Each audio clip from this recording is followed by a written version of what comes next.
ஓம் முருகா போற்றி, கந்தா போற்றி, கடம்பா போற்றி, கதிர்வேலா போற்றி, அறுபடை வீடு கொண்ட முருகப்பெருமானே போற்றி போற்றி.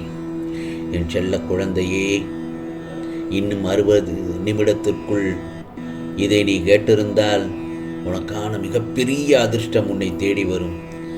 ஆம் செல்லமே, இது திருச்செந்தூர் முருகனின் அருள்வாக்கு. நீ அமைதியாக இருந்தும் பொறுமை காத்து இருந்ததன் பலனை நீ இப்பொழுது அனுபவிக்கப் போகிறாய். அற்புதம் நடக்காதா முருகா என ஏங்கி தவித்திருந்த என் செல்ல பிள்ளைக்கு அதற்கான நேரம் இதுதான் என்பதை அசலாக உணர்த்த இருக்கிறேன். இனி உன் துன்பங்கள் எல்லாம் பறந்து உன் வாழ்வில் ஒளி வீச ஆரம்பிக்கும். இந்த முருகப்பெருமான் மீது நம்பிக்கை வைத்தவர்களை ஏமாற்றியதாக சரித்திரமே இல்லை. சாத்தியமே இல்லாத அனைத்தையும் சுலபமாக நடத்தி முடித்து கொடுப்பவன் நான் தானே. அதை நீ நன்றாக அறிந்தது தானே. நீ தனியாக போராடும்போது உன்னை நான் தவிக்க விடப் போவதில்லை. வெற்றி கிடைக்குமா என்று எண்ணியது முடிந்தது. வெற்றி இனி உன் பக்கம் குவியும் என்பது உறுதி என் செல்லமே. இனி நாள்தோறும் உனக்காக நல்லதொரு வாக்கை தரப்போகிறேன். நீ எதிர்பார்த்த வாழ்க்கை உனக்கு நிச்சயமாக கிடைக்கச் செய்வேன்.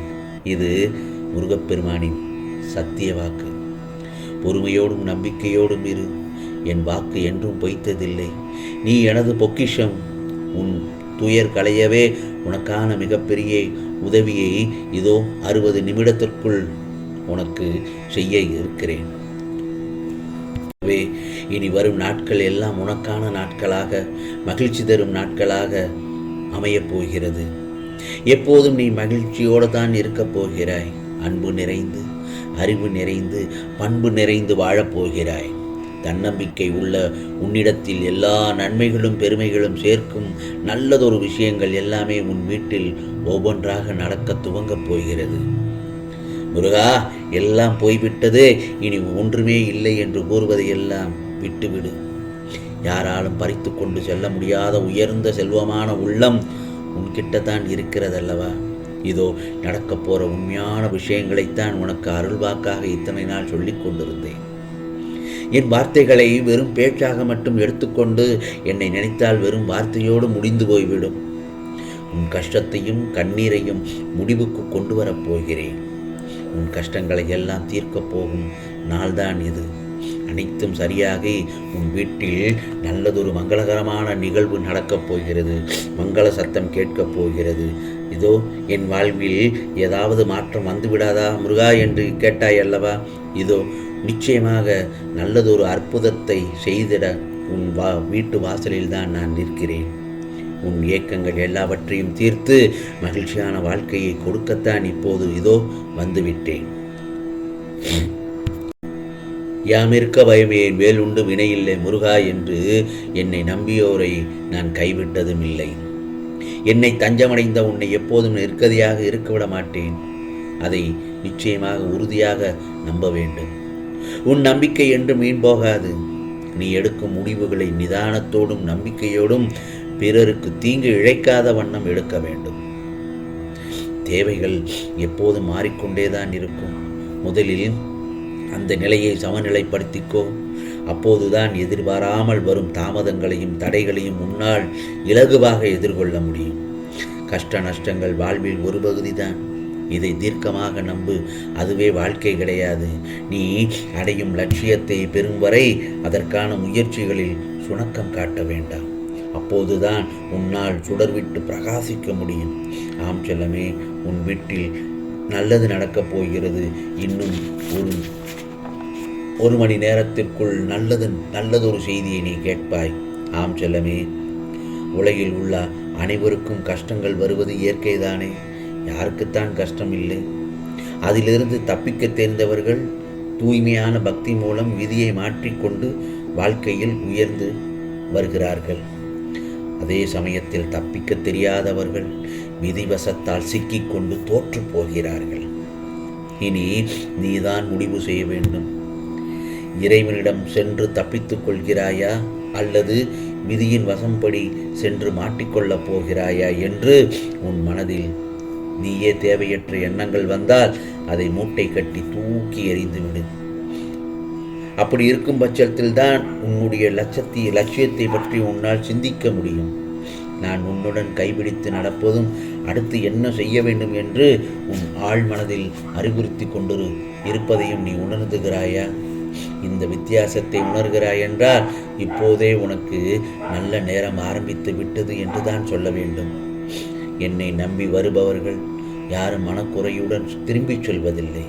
வேலுண்டு வினையில்லை முருகா என்று என் மீது பயபக்தியோடு என்னை நாடி வரும் என் செல்ல பிள்ளைகளையும் என் பக்தர்களையும் நான் ஒருபோதும் கைவிட்டதில்லை. இதோ நீ வரும் தைப்பூசத்திற்குள் பாத யாத்திரை கண்டு நடந்து வரும் என் பக்தர்களை நான் கைவிட்டதே இல்லை. அவர்கள் குறைகளை கேட்க அவர்கள் குறையை நான் நீக்க இதோ அவர்களுக்கு நான் அருள்பாலிப்பேன்.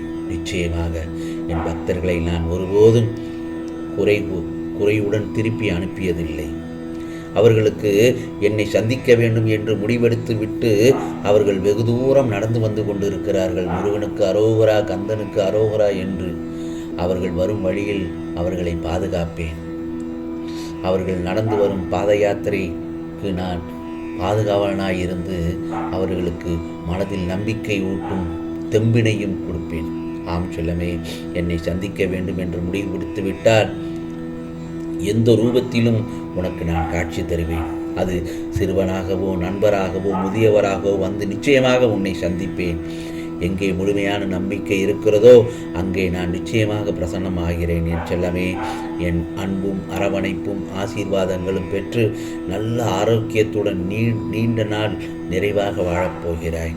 உன் குடும்பத்துடனும் நல்ல உற்றார் உணர்வுடன் நல்ல பேர் புகழுடன் வாழப்போகிறாய்.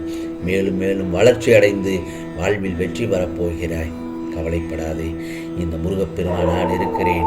உன் எதிர்காலத்தில் சகல சௌபாக்கியங்களும் பெற்று மங்களகரமாக வாழ வழி செய்து கொண்டிருக்கிறேன். இனியும் நீ கண்ணீர் சிந்த தேவையே இல்லை. முருகா முருகா என்று என் நாமத்தை மட்டும் சொல்லிக்கொண்டே இரு. உனக்கு கஷ்டங்கள் எல்லாம் வராமல் உனக்கு பாதுகாவலனாக உனக்கு பாதுகாப்பு வளையத்தை போட்டு உன்னை யாரும் தீண்ட விடாமல் நான் பார்த்துக் கொள்கிறேன். எந்த ஒரு கஷ்டம் உன்னை அண்டவே முடியாது. அதை நான் பார்த்து கொள்கிறேன். அப்படி ஏதாவது ஒரு நிகழ்வு நடந்தாலும் அதிலிருந்து நீ எப்படி வெளியே வர வேண்டும் என்பதற்கான நல்லதொரு தெளிவான ஒரு புத்தியையும் அந்த இடத்தில் உனக்கு அறிவுரையும் கூறுவேன். என் செல்லமே, கவலைப்படாதே. எந்த குறையும் இல்லாமல் முழுமையாக என்னிடத்தில் வந்து சேர்வாய். அதற்கான பக்கபலமாய் இந்த முருகப்பெருமான் நான் இருப்பேன். மனம் போல வாழ்க்கை அமையப் போகிறது. உன் பிரச்சனையெல்லாம் தீர்ந்தது. ஆம் செல்லமே, என்னுடைய வேலை தொட்ட நேரத்தில் முருகா முருகா என்று என்னுடைய வேலை தொட்ட நேரத்தில் உனக்கான பல நல்லதொரு நிகழ்வுகள் நடக்க ஆரம்பித்து விட்டது. ஆம் செல்லமே, நிச்சயமாக உனக்கானதெல்லாம் நல்லதே நடக்கும். நல்லதே நடக்கும். நல்லது மட்டுமே நடக்கும். அதுவும் நன்மையாகவே நடக்கும்.